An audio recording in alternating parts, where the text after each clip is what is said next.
और उन्हें पकड़वाने के बाद जफर दादा की तलाश शुरू कर दी। 1 मिनट, वीरा ने हाथ उठाकर उसे खामोश कर दिया। ये बंदरों के कारखाने वाली क्या बकवास है? क्या बंदर भी मशीनों पर बनाए जा रहे थे?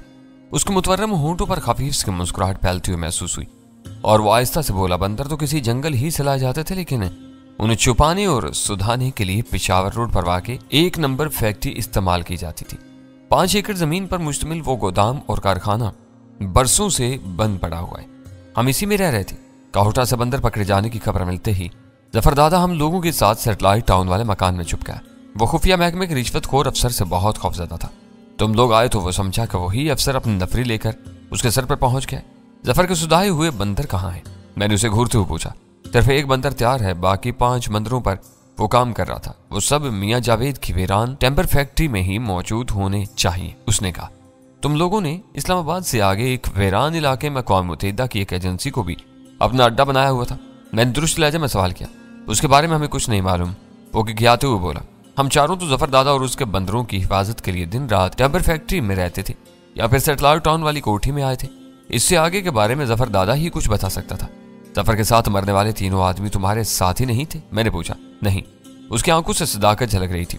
उन तीनों के अलावा राजा बाजार का अब्दुल बदमाश भी कभी कभी जफर दादा के साथ देखा जाता था। जफर दादा बाहर के काम इन्हीं लोगों से लेता था, हमारा उनसे कोई ताल्लुक नहीं था। बंदरों को लाने और ले जाने का काम भी वही लोग करते थे। ये किस्मत की किस कदर सितम जरीफी थी। कैलबर्टू स्कैंडल के सारे बड़े मुजरिम अपने खिलाफ फर्द जुर्म का सामना करने के लिए जिंदा नहीं रहते, बल्कि किसी न किसी तरह जहन्नुम वासिल हो चुके थे, जबकि उनके 4 गैर अहम मुआविनीन हमारे सामने जिंदा सलामत थे। अल्बर्टू ने इन पाकिस्तानी बदमाशों की खिदमत हासिल करने के लिए जो बेबुनियाद कहानी तराशी थी, वो अपने तौर पर खासी मुतासरकुन और जज्बात अंगेज थी। इस कहानी की बुनियाद पर यह फैसला किया जा सकता था कि उन चारों ने अपनी दानिश में कोई जुर्म नहीं किया था, बल्कि भारत और कश्मीर में अहम कार्रवाइयों के लिए बंदरों की तरबियत में जफर का साथ देकर एक तरह का कौमी कारनामा अंजाम देने की कोशिश की थी। मेरे बारे में एक गलत फहमी का शिकार होकर उसने अल्बर्टू की कहानी के चंद अधूरे बाब मुकम्मल कर दिए थे और हम उसके तरीका वारदात से पूरी तरह बाखबर हो चुके थे।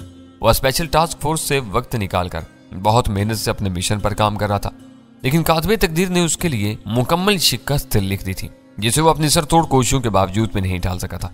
जफर बंदरों की तरबियत के मंसूबे पर कितने अरसे से काम कर रहा था? अव्वल खान को वो अहम सवाल याद आ गया जो मेरे जहन से फिसल गया था। ये 3-4 हफ्ते पुरानी कहानी है। वैसे वो पहले भी हम लोगों से छोटे मोटे काम लेता रहा था, लेकिन बंदरों वाला काम शुरू करने से पहले वो 2 महीनों के लिए कहीं गायब हो गया था। उसने हमें बताया था कि वो भारत और कश्मीर के सरहदी इलाके का जायजा लेने के लिए गया हुआ था। वो लफ्ज़ ब-लफ्ज़ दुरुस्त कह रहा था। पहले अल्बर्टू पिंडी में मुतय्यन था तो उसने उन लोगों के साथ मुरासम इस्तवार किए हुए थे। फिर अल हदीद वाले किस्से के बाद उसे अव्वल खान की जगह कराची भेज दिया गया। अल हदीद वाला मामला सर्दखानी की नजर होने के बाद उन दोनों को फिर उनकी पुरानी जगहों पर बहाल कर दिया गया। अपनी 2 माह की इस गैर हाजिरी को अल्बर्टू ने दुश्मन के इलाके के दौर से नथी करके फायदा उठा लिया था। मेरी और अव्वल खान की निगाहें चार हुई। मैंने उसे इशारे से मुतल्ला किया कि इन लोगों से हमारा काम निकल चुका था और वो कोई भी फैसला करने के लिए आजाद था। इसे दोबारा बांध दो, अव्वल खान ने खुश्क लहजे में अपने आदमी से कहा और वापसी के लिए मुड़ गया। अव्वल खान की इस गैर मुतवक्का हदायत पर उस शख्स ने बुलबुलाकर फरियाद करनी शुरू कर दी। डैनी साहब, ये जुल्म है, हम लोगों को आज़ादी मिलनी चाहिए। मैं वादा करता हूँ कि हम अपनी जुबानें बंद रखेंगे। हम तीनों ने उसकी सुनी अनसुनी कर दी और नकासी के रास्ते पर बढ़ते रहे। इन बेचारों को बेखबरी में आलाकार बनाया गया है। चंद कदम चलने के बाद वीरा ने तर्हम अमेज अंदाज में कहा, इनको कुछ न कुछ रायत जरूर मिलनी चाहिए। कानून में जुर्म जुर्म होता है, बेखबरी की कोई रोह रायत नहीं की जाती। अव्वल खान ने कहा, तुम कौन सा कानूनी हदूद में रहकर काम करते हो? वीरा ने हंस कर कहा, देखा जाए तो तुम्हारी जुबान से निकले हुए हर लफ्ज को कानून का दर्जा हासिल होता है। इससे जाहिर हो रहा था कि वो बदमाश होने के बावजूद कौम का गद्दार नहीं है। उसे ज्यादा से ज्यादा नादान दोस्त कहा जा सकता है। नादान दोस्त ताना दुश्मन से ज्यादा खतरनाक होता है।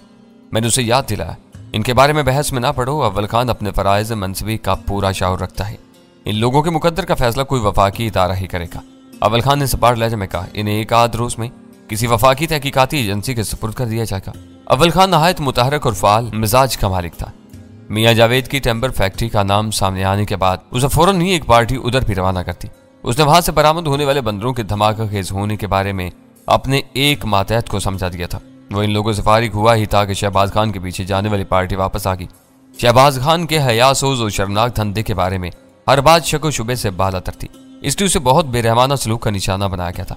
अव्वल खान की हदायत पर उसे दफ्तर में लाया गया तो उसके अवसान खता हो चुके थे और टांगे बुरी तरह कपकपा रही थी। उसके चेहरे की जिल्द जगह जगह से फट चुकी थी और इन जख्मों से रिसने वाले खून ने उसका चेहरा भयानक बना दिया था। मैं बेकसूर हूँ। वो अंदर आते ही दोनों हाथ जोड़कर अव्वल खान के सामने हाँफते हुए बोला, मैंने आज तक किसी का भत्ता नहीं रोका। मैं हर छोटे बड़े का ख्याल रखता हूँ। कई वजीर मेरे दोस्त और खैर ख्वाह हैं, फिर मेरे साथ ये जुल्म और ज्यादती क्यों हो रही है? अव्वल खान ने गुस्से में बेकाबू होकर अपनी मेज पर रखा हुआ पिन कुशन उसके मुंह पर फेंक मारा और दहाड़ते हुए बोला, मैं तुम्हारे नापाक कमाइतियों के भी टुकड़े उड़ा दूंगा। तुम जैसे लोगों ने पूरे शहर को काबा खाना बना रखा है, जहाँ दूसरों की बहन बेटियों को हर रोज नीलाम किया जाता है। मैं किसी के साथ जबरदस्ती नहीं करता। वो रो देने वाली आवाज में बोला, सारी लड़कियां भारी आमदनी की तलाश में बरज़ा और रग़बत मेरे पास आती हैं। इस बार अव्वल खान तैश के आलम में अपनी जगह से उठा और उसने बॉक्सिंग के अंदाज में शहबाज खान के जबड़े पर जोरदार अपना दाहिना मुक्का रसीद कर दिया। वो कराता हुआ पीछे उलट गया। दुनिया की कोई औरत या लड़की अपनी खुशी से बाजार की जिन्स नहीं बनती।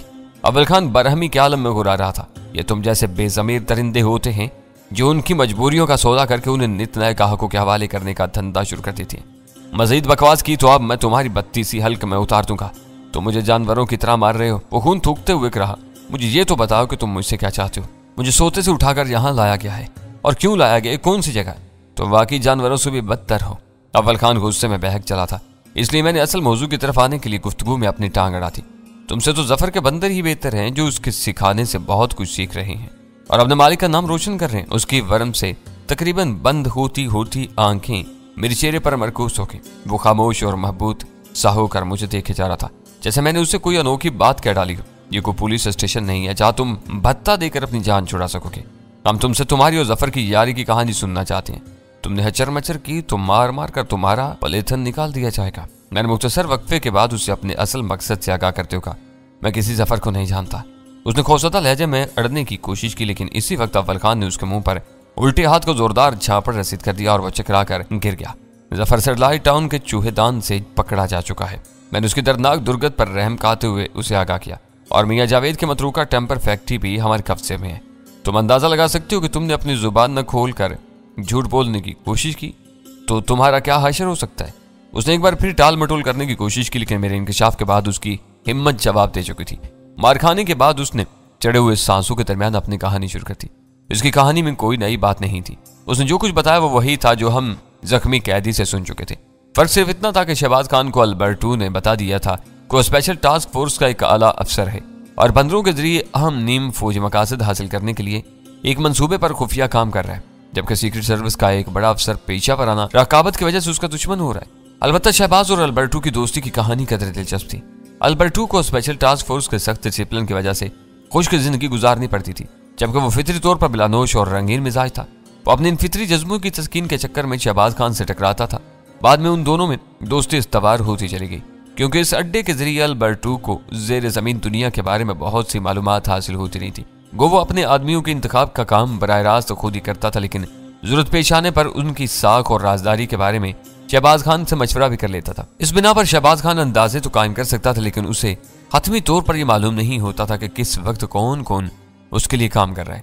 अब मैं तुम्हें वार्निंग दे रहा हूं कि तुमने अपने शर्मनाक धंधे को फौरन खैराबाद न कहा तो तुम्हारी जिंदगी अजीरन बना दी जाएगी। वो सारी गुफ्तगू खत्म होने के बाद अव्वल खान ने तलखी से कहा, इसका मतलब है कि तुम मुझे छोड़ रहे हो। उसने उम्मीद वहम के आलम में सवाल किया, तुम्हारा गोश्त हराम न होता तो हम तुम्हें ज़िबा भी कर सकते थे। मैंने टुकड़ा लगाया, लेकिन तुम ये न समझना कि तुम्हें यूं ही आज़ादी मिल जाएगी। अव्वल खान ने अपनी इब्तदाई धमकी का कोई रद्द अमल न देकर कहर बार लहजे में कहा, तुमने अब तक जो कुछ किया है उसकी पादाश में तुम्हारी मूंछें भवें और सर मूंड कर बरहना और दस्तो पाप बस्ता हालत में आप 12 के किसी मसरूफ कूड़ेदान में फेंकवा दिया जाएगा। तुम्हारे मुंह में कपड़े ठूंस दिए जाएंगे ताकि तुम उजाला फैलने तक किसी से मदद तलब न कर सको। नहीं, तुम मेरे साथ ऐसा नहीं कर सकोगे। वो अव्वल खान की बात पूरी होने से पहले दहशतज़दा आवाज में कहा, मैं ऐसी बेइज्जती बर्दाश्त नहीं कर सकूंगा। खुद को इन औरतों और लड़कियों की जगह रखकर सोचना जिनके जिस्मों की तिजारत से तुम अपनी रोजी कमाते हो। मुझे यकीन है कि तुम मुझसे ज्यादा बेइज्जती भी हंसते खेलते झिल जाओगे। अव्वल खान का चेहरा गुस्से से सुर्ख होने लगा था। ऐसा लग रहा था जैसे वो शहबाज खान पर हाथ भी छोड़ बैठेगा। मैं तुमसे वादा करता हूँ कि मुझ पर नाकाबिले बर्दाश्त दबाव न डाला क्या तो मैं अपने मौजूदा धंधों से तायब होकर कोई और काम शुरू कर दूंगा। मेरे पास पैसे की कमी नहीं है। लानत है तुम जैसे कड़ियल मर्द पर जो चकले की कमाई पर नाज करता है। अव्वल खान वे पर क्या, हरामखारों के दबाव का मुकाबला करना तुम्हारा काम है। मैं बता दे रहा हूँ कि तुम फौरन तायब न हुए तो तुम्हें हर दूसरे दिन बजोर ताकत उठवा लिया जाएगा और रात को तुम्हें उसी शर्मनाक हालत में कूड़ा घर में डलवा दिया जाता रहेगा। अखबारी नामा निगारों को तुम्हारे पीछे लगा दिया जाएगा और मुल्क भर के अखबारात शहबाज खान की इबरतनाक तस्वीरें छापेंगे, तो तुम बहुत जल्द खुदकुशी करने पर मजबूर हो जाओगे। वो दोनों हाथों से अपना सर थाम कर फर्श पर बैठता चला गया। ले जाओ इस नाबकार को। अव्वल खान ने उसे लाने वालों को हुक्म दिया। मैंने जो कुछ कहा है इस पर 1 घंटे के अंदर अंदर अमल हो जाना चाहिए। शहबाज खान ने वावेला शुरू कर दिया। उसने बहुत हाथ पैर भी चलाए, लेकिन अव्वल खान के आदमी उसे बेरहमी के साथ घसीटते हुए बाहर ले गए। इस मुल्क में कानून कमजोर है। चंद सानियों की बोझल खामोशी के बाद अव्वल खान अपने दिल के भड़ास निकालते हुए घुर्राया। लोग जुर्म करते हुए रंगे हाथों पकड़े जाते हैं, लेकिन किसी न किसी कानूनी सुकम का फायदा उठाकर बाइज्जत बरी होने में कामयाब हो जाते हैं। पेशावर मुजरमों के हाथों कानून की धज्जियां उड़ने से शरीफ शहरी दिन ब दिन बुज़दिल और मुआशरे से लाताल्लुक होते जा रहे हैं। ये सिर्फ कानूनी कमजोरियों का कसूर नहीं है, तुम रिश्वत को भूल रहे हो। वीरा मुतासफाना अंदाज में बोली। रिश्वत इसी वक्त काम करती है जब कानून में झूल होते हैं। अव्वल खान इस वक्त किसी के सुनने पर आमादा नहीं था। कानून इस कदर पे लोच और सख्त होना चाहिए कि जिन मुजरमों के अड्डे ठिकाने और घनौने जराइम के सबूत सबके सामने हो, उन्हें फिलफोर सूली पर लटकाया जा सके। मेरा बस चले तो मैं चंद हजार नेक नाम और बाइज्जत शहरियों को ऐसे ताजीरी इख्तियारात देकर चंद दिनों में इस मुआशरे को सुधार दूं। जहां शहबाज खान जैसे भेड़िए मासूम भेड़ों का खून चूसकर दिन रात अपनी तिजोरियां भरने में मसरूफ है। इस वक्त तुम जज्बाती हो रहे हो। वीरा गहरी संजीदगी के साथ उसे समझाते हुए बोली। जब तुम चंद हजार नेक नामों की तलाश में निकलोगे तो तुम्हें बदतरीन मायूसी का सामना करना पड़ेगा। ये सिर्फ पाकिस्तान का नहीं, हर जदीद मुआशरे का अलमिया है कि मखसूस इलाकों में सन्नतों के इर्तिकाज की वजह से जबरदस्त नकल मकानी या हिजरत या तर्क सकूनत का सिलसिला जारी है, और इस भाग दौड़ में हर फर्द अपनी इलाकाई और आबाई शनाख्त खो बैठा है। नेकनामी और इज्जत का मायार नस्ब के बजाय दौलत को मान लिया गया। क्या वो हेरवन बेच कर ही कमाई गई हो। तुम जिस सफर का पीछा करोगे उसके रूप में कोई ना कोई अलबर्टू ही कार फरमा नजर आएगा। अव्वल खान बेसाख्ता मुस्कुरा दिया। तुम आराम करो, मुझे तो अभी इस पार्टी की वापसी का इंतजार करना है जो बंदरों के कारखाने की तरफ गई है। उसने अपनी बात पर खुद ही एक बुलंद आहंका लगाया और हम दोनों भी उसके साथ शामिल होकर हंसने लगे। इस पार्टी के वापस आने में सुबह के 6 बज गए। वो अपने साथ सिर्फ 6 बंदर लाए थे। उनमें से 5 नीम तरबियत याफ्ता होने की वजह से कतरे भड़के हुए थे, जबकि छठा बंदर खामोश और मुहज्जब नजर आ रहा था। उन लोगों ने मेटल डिटेक्टर के जरिए उन सब बंदरों की जांच पड़ताल की थी, जिसके नतीजे में छठे बंदर के जिस्म में धात की किसी शय की मौजूदगी जाहिर हुई थी। लेकिन उन लोगों ने बंदर के पटने के खौफ की वजह से उसके साथ कोई छेड़छाड़ नहीं की थी और उसे सुकून और एहतियात के साथ वहां ले आए थे। इतला मिलते ही मुझे खामोश तबाह बंदर से खौफ आने लगा, क्योंकि वह इंसानों से हद दर्जा मानूस भी था और अव्वल खान से भागने की फिक्र में भी नहीं था, जबकि दूसरे बंदर बार बार दरवाजे की तरफ भागने की कोशिश कर रहे थे। वो तमाम बंदर इस वीरान फैक्ट्री के एक खाली गोदाम में आजाद पाए गए थे। वहां इनकी खुराक के लिए मतनू फलों की खासी मिकदार मौजूद थी।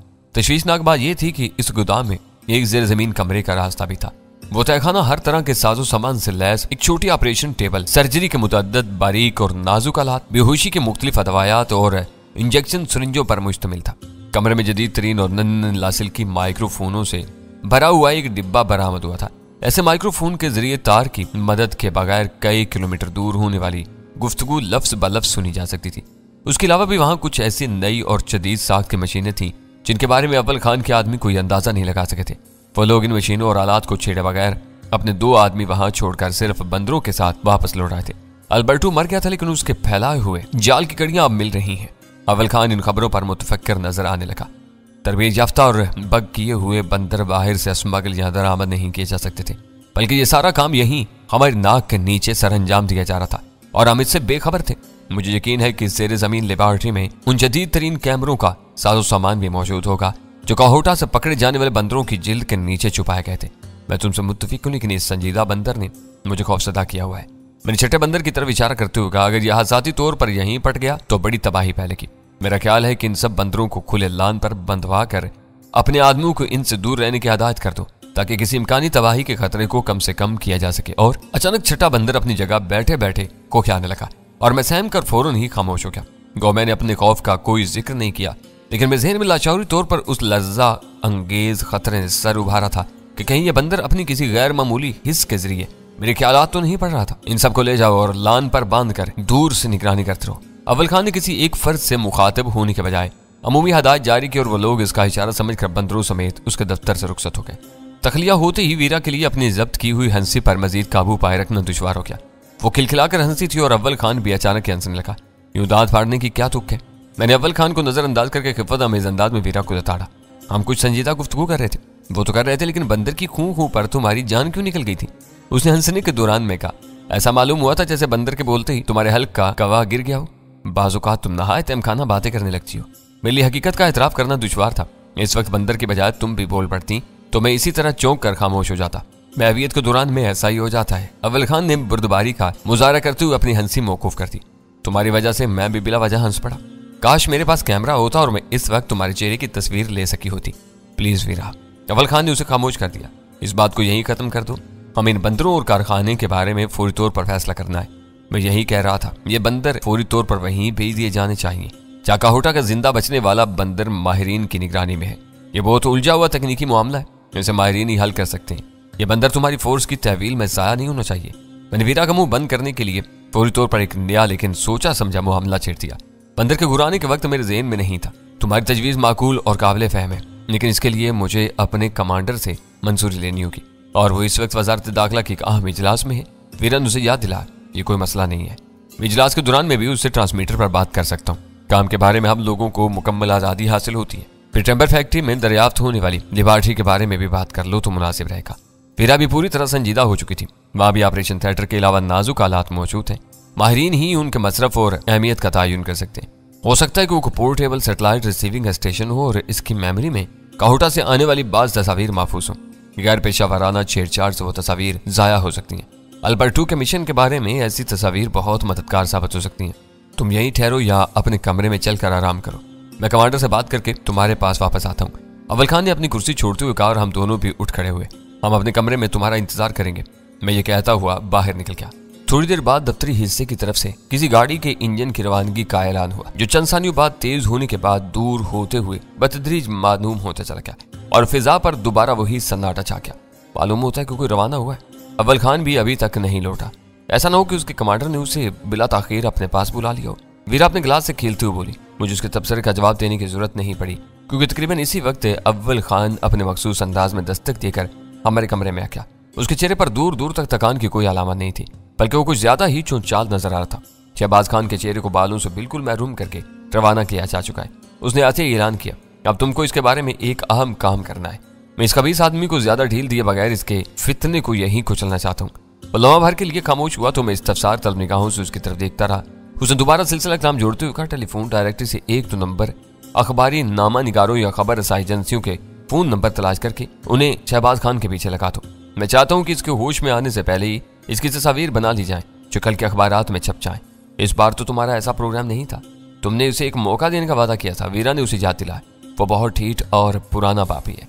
इस वाकई की फौरी तशहीर न हुई तो मुझे यकीन है कि उसका अड्डा बदस्तूर चलता रहेगा। मैं इस मामले में अपने आदमियों का ज्यादा वक्त है बर्बाद नहीं करना चाहता। कौन इसे बार बार उठाकर गंजा करवाता फिरेगा। मैं खुद भी ज्यादा देर तक यहाँ नहीं ठहरूंगा, लेकिन इन लोगों को किस मकाम के बारे में बताया जाएगा? मैंने पूछा। आपारा के किसी भी कूड़ेदान का हवाला काफी होगा। वो खुद ढूंढते हुए उस तक पहुंच जाएंगे। अखबार वाले चटपटी और सनसनीखेज खबर की तलाश में पाताल तक में उतर जाते हैं। ये काम तुम खुद क्यों नहीं कर लेते? वीरा ने अपना गिलास खाली करते हुए पूछा। मैं फौरन सेक्रेटरीट चाह रहा हूँ। कमांडर ने मुझे 4 कैदियों और 5 बंदरों समेत वहां तलब कर लिया है। वो मेरा इंतजार कर रहा होगा। मेरी फराम की हुई इतलाहात ने वहां सनसनी फैला दी है। और छठे बंदर का क्या होगा? वही मुअज़्ज़ज़ बंदर जिसने डैनी बहादुर को डरा दिया था। उसे बिल्कुल न छेड़ने का हुक्म मिला है। अव्वल खान ने खफीफ से मुस्कुराहट के साथ कहा। पुराने बंदर की देखभाल करने वालों में से 2 माहिरीन उसे लेने के लिए यहाँ आने वाले हैं। वो लोग इन बंदरों से बहुत ज्यादा डरे हुए हैं और हर कीमत पर इन्हें बचाना चाह रहे हैं। लगे हाथों ये भी बता दो कि पेशावर रोड वाली टेम्बर फैक्ट्री के बारे में क्या तय पाया है? हो सकता है कि तुम्हें वापस लौटने में इतनी देर हो जाए कि हमें तुमसे मिले बगैर ही कराची जाना पड़ जाए। मैंने कहा, मैंने अपनी तफसीली रिपोर्ट दे दी है। मेरा ख्याल है कि सपारको और national institute of modern science का माहिरीन के साथ इंटर सर्विस इंटेलिजेंस या मिलिट्री सीक्रेट वाले इस मामले को संभालेंगे। ये फैसला आला सतह पर चला गया है। तुम लोग यहाँ ठहरो तो अगले चंद घंटों में बाज़ैरतनाक खबरें मिल सकती हैं। कम अज कम अपने शुरू किए हुए खेल का अंजाम तो देखती जाओ। यानी को डर है कि कबायली अफगान इसकी मोम की गुड़िया को उठा कर न ले जाए। वीरा मुझसे पहले काटदार लहजे में बोली। इसके पतले पतले गुलाबी होंठों पर जहरीली मुस्कुराहट रखा थी। इसके बारे में फिक्र की क्या जरूरत है? मैंने शाहिद को उसकी हिफाजत पर लगाया हुआ है। इस बारे में कोई डैनी को मुतमईन नहीं कर सकता। वीरा बदस्तूर जहर फिचानी पर तुली हुई थी। इसे तुम्हारी कोशिशों पर मुकम्मल भरोसा नहीं है। ये अपने मामले को खुद देखना चाहते हैं। इसकी बातों पर ना जाओ। ये इस वक्त बीच जमादो बनी हुई है। मैंने खुश दिली का जबरी मुजाहरा करते हुए कहा, वो लोग मेरी तलाश में हैं। मैं उनसे मिलकर देखना चाहता हूँ कि वो कौन है और मुझसे क्या चाहते हैं। यहाँ की खबरें तो तुमसे भी मिल जाएंगी। यहाँ भाग दौड़ का काम तकरीबन खत्म ही हो चुका है। अब तो बिखरे हुए मामलात को समेटने का उकताहट में सिलसिला चल पड़ा है। कोई भी जरूरत महसूस हो तो तुम बिला तकल्लुफ स्टेशन 4 पर शायद से खुलकर बात कर सकते हो। वो तुमको अच्छी तरह जानता है, मैं भी उसे ब्रीफ कर दूंगा। अव्वल खान हमसे रुखसत हो रहा था, लिहाजा हम दोनों बादानोशी का सिलसिला वहीं मुअत्तल करके उसके साथ बाहर आके ताकि उसे पुरतपाक अंदाज में अलविदा कह सकें। इस वक्त स्पेशल टास्क फोर्स का अमला अल्बर्टो के जख्मी मुहाफिजों को एक स्याह वैन के कभी हिस्से में मुंतकिल कर रहा था। हमारे क्यास के एहन मुताबिक वो चारों बेहोशी की हालत में थे, सिर्फ उनके हाथ पैर बंधे हुए थे। बाद में 5 नीम तरबियत याफ्ता बंदरों को भी वैन के पिछले हिस्से में सवार करा दिया गया और अव्वल खान मुझसे गले मिलने के बाद अपने मुसल्ला मुहाफिजों के साथ स्याह वैन में रवाना हो गया। आज की रात भी गई। कमरे की तरफ वापस लौटते हुए वीरा अपने रेस्ट वाच पर निगाह डालकर बड़बड़ाई। अब यहाँ बाकी सुकून और सन्नाटा हो चुका है। खतरनाक बंदर के अलावा सिर्फ 2-4 आदमी रह गए होंगे। अब हम अपना कमरा बंद करके कुछ देर के लिए आराम कर सकते हैं, मैंने मानीखेज अंदाज में उसकी तरफ देखते हुए कहा। चंद घंटों की गहरी नींद हमें ताजा दम कर देगी। अब नींद किसको आती है? वीरा कमरे में दाखिल होते हुए बोली।